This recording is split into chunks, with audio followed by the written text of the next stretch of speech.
الحمد للہ نحمدہ نصلی علی رسول الکریم بسم اللہ الرحمن الرحیم۔ آج ہمارا موضوع ہے دعا مومن کا ہتھیار ہے۔ مطلب یہ ہوا کہ جب بھی کوئی مومن کو مسئلہ پیش آئے وہ اللہ تعالیٰ سے رابطہ قائم کرے اور اللہ تعالیٰ سے مانگے۔ دنیا سکھ اور چین کی جگہ نہیں ہے بلکہ تکلیف اور مشقت کی جگہ ہے۔ ہمیں اس دنیا میں کوئی بھی ایسا شخص نہیں ملے گا جس کی زندگی آرام و سکون سے پر ہو۔ انسان کی زندگی میں ایسے نازک دور بھی آتے ہیں جب اسے کسی کی امداد و اعانت کی ضرورت پیش آتی ہے اور اسے اس بڑی دنیا میں کوئی ایسی طاقت نظر نہیں آتی جو اس مشکل کو حل کر سکے۔ اسی حالت میں انسان کا دل و دماغ، ہاتھ پاؤں، غرض جسم کا رواں رواں اسی پروردگار عالم کو پکارتا ہے جس کی بادشاہت کائنات اور عالم کے گوشے گوشے پر ہے، اور جس نے اپنے انبیاء کے ذریعے ہمیں ایک ایسا انمول ہیرا دیا ہے کہ جس کی قدر و منزلت کا ٹھکانہ ہی نہیں، اور وہ ہیرا کیا ہے؟ وہ دعا ہے۔ طبرانی کی حدیث میں حضور اکرم صلی اللہ علیہ وآلہ وسلم نے فرمایا ہے، دعا مومن کا ہتھیار ہے۔ کبھی کبھی ایسا بھی ہوتا ہے کہ مومن کی مراد ظاہر میں پوری نہیں ہوتی، کیونکہ مومن کو اس آزمائش سے اس کے گناہوں کو مٹانا چاہتا ہے۔ یہی چیز اس کے حق میں اچھی ہے، کیونکہ اس کی دعا قبول کر کے اس کی مصیبتوں کو دور کرنا اس کے حق میں نامناسب ہے۔ ایسے وقت میں کچے ایمان والے ڈاواڈول ہو جاتے ہیں کہ خدا نے ہماری فریاد نہیں سنی۔ اسی طرح ایسا بھی ہوتا ہے کہ ظاہر میں کافروں کی دعائیں قبول ہو جاتی ہیں، یہ اس لیے نہیں کہ معاذ اللہ ان کے جھوٹے معبود ان کی حاجتیں پوری کرتے ہیں، بلکہ اس بے ایمان کے لیے اللہ کی طرف سے ایک ڈیل دی گئی ہے، جیسا کہ قرآن حکیم میں آیا ہے، میں انہیں ڈیل دیتا ہوں اور میری تدبیر سے کچھ بچ کر نکلنے والا نہیں۔ پس مومن کو بڑی دانائی اور ہوشیاری سے کام لینا چاہیے اور اس بات کو یاد رکھنا چاہیے کہ دنیا کے کارخانے میں اس کے لیے طرح طرح کے دکھ، قسم قسم کی پریشانیاں اور وضع وضع کی تکلیفیں ڈالی جا رہی ہیں تاکہ وہ گناہوں سے پاک ہو جائے۔ حضور اکرم صلی اللہ علیہ وآلہ وسلم نے فرمایا، جسے اللہ تعالیٰ بہت بلائیاں دینا چاہتا ہے اس پر مصیبتیں بھیجتا ہے۔ قرآن میں ہے، تمہارے رب نے فرمایا مجھ سے دعا کرو میں تمہاری دعا قبول کروں گا۔ یعنی مسلمان کو حکم کیا گیا ہے کہ وہ صرف اللہ تعالیٰ سے ہی دعا کرے، اور اللہ تعالیٰ نے وعدہ فرمایا ہے کہ میں اس کو ثواب دوں گا۔ ترمذی میں ہے، دعا عبادت کا جوہر ہے۔ ایک اور جگہ ترمذی میں ہے، اللہ کے نزدیک دعا کی بڑی قدر و قیمت ہے، کیونکہ دعا عبادت کا جوہر اور اس کا خلاصہ اور فرمانبردار بندہ اللہ کا محبوب ہوتا ہے، اور محبوب کی قدر ہر جگہ ہوتی ہے۔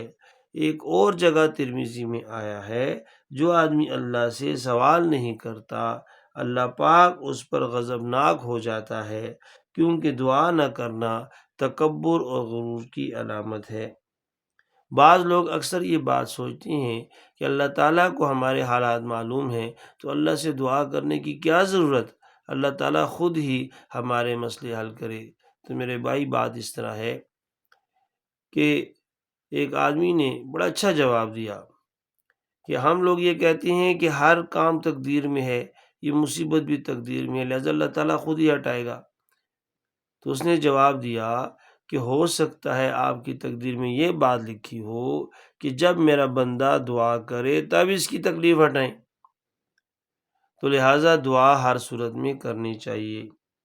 ترمذی میں ہے، تمہارا پروردگار بڑا غیرت والا اور بڑی عزت والا ہے، جب بندہ اس کے سامنے ہاتھ اٹھاتا ہے تو اسے خالی ہاتھ لوٹانے میں اللہ تعالیٰ کو شرم آتی ہے۔ تو دوستو، بھائیو، بزرگوں، دعا کی بہت بڑی اہمیت ہے، ہمیں ہر وقت دعا کرنا چاہیے۔ لیکن سائنسدانوں نے بھی اس پہ ریسرچ کی، بھئی دعا کا کیا اثر ہے۔ وہ کہتے ہیں جب انسان دعا کے لیے ہاتھ اٹھاتا ہے تو اس کے ہاتھوں سے لے کر آسمان تک ایک نورانی لکیر سی بن جاتی ہے، ایک روشنی کی شعاع پیدا ہو جاتی ہے۔ اس سے پتہ چلتا ہے کہ اس انسان کا رابطہ اللہ تعالیٰ سے ہو چکا ہے۔ لہذا ہمیں ہر وقت دعائیں کرنی چاہیے۔ اللہ تعالیٰ قرآن میں فرماتا ہے، تم مجھ سے مانگو میں تم کو دوں گا، ادعونی استجب لکم، تم مجھ سے دعا کرو میں تمہاری دعا کو قبول کروں گا۔ یاد رکھیں یہ بات کہ دعا کی قبولیت کے لیے ہمیشہ حلال طریقے سے کمائی ہوئی آمدنی اپنے استعمال میں لائیں، اللہ تعالیٰ کو اپنے قریب سمجھیں اور اس سے براہ راست مانگیں۔ دعا کرتے وقت یہ یقین رکھیں کہ دعا ضرور قبول ہوگی۔ دعا گڑ گڑا کر چپکے چپکے سے مانگیں، چیخیں مار مار کر دعا نہیں کی جاتی، ہمیشہ آہستہ سے آہستہ اللہ تعالیٰ کے سامنے اپنی حاجات کو پیش کریں، دعا حضور قلب سے کریں۔ اگر حضور قلب نہ ہو تو دعا قبول نہ ہوگی۔ خوشحالی کے زمانے میں کثرت سے دعائیں کریں تاکہ مصیبت کے زمانے میں دعا جلد قبول ہو جائے۔ اللہ تعالیٰ سے دعا ضرور کرتے رہیں، اگر دعا نہ کریں تو اللہ تعالیٰ ناراض ہوتا ہے۔ موت کی دعا کبھی نہ کریں، بہت دل تانگ ہو جائے مصیبتوں سے، پریشانیوں سے، بیماریوں سے، تو انسان اس طرح دعا کرے۔ ہمیں استادوں نے بتایا ہے کہ یا اللہ اگر میری زندگی میں خیر ہے، زندگی میں بہتری ہے تو یا اللہ مجھے زندگی دے دے، اور اگر میری موت میں بہتری ہے، موت میں خیر ہے تو یا اللہ مجھے موت دے دے۔ لیکن عام طور پر موت کی دعا کرنا منع ہے۔ اللہ تعالیٰ کی دی ہوئی زندگی کو بہت بڑی نعمت سمجھنا چاہیے، بہت بڑی نعمت ہے۔ اللہ کی دین کی خدمت کے لیے اس کو استعمال کریں۔ زندگی ہوگی تو دین کی خدمت کریں گے، اللہ کو راضی کرنے کا ایک ذریعہ ہمارے پاس زندگی۔ دعا عبادت ہے، لہذا دعا سوائے اللہ تعالیٰ کے کسی سے بھی نہ مانگی جائے۔ لمبی لمبی دعائیں کریں ہمیشہ، اور تمام مسلمانوں کے لیے دعا کریں۔ آج آپ دیکھ لیں دنیا میں ہر جگہ مسلمان ذلیل و خوار ہو رہے ہیں، کیوں جی؟ اس لیے کہ آج مسلمان کے اندر دین پر عمل کرنے کا جذبہ نہیں رہا۔ جب دین پر عمل کرنے کا جذبہ نہیں ہے تو اللہ تعالیٰ کیوں ہماری مدد کرے؟ لہذا اللہ تعالیٰ سے مدد مانگنے کا اور اللہ تعالیٰ کی توجہ حاصل کرنے کا واحد ذریعہ جو ہے وہ دعا ہے، لہذا ہمیں چاہیے کہ ہم دعا کریں۔ مولانا شفیع تھانوی صاحب کی کتاب ہے جس کا آج کل اردو میں نام ہے مناجات مقبول، بڑی بہترین کتاب ہے۔ اس کی دعاؤں کو اپنا وظیفہ بنا لینا چاہیے ہمیشہ۔ میں نے اپنے استادوں کے پاس یہ کتاب دیکھی تھی، اس وقت اس کتاب کا نام تھا قربات عند اللہ و صلوات الرسول۔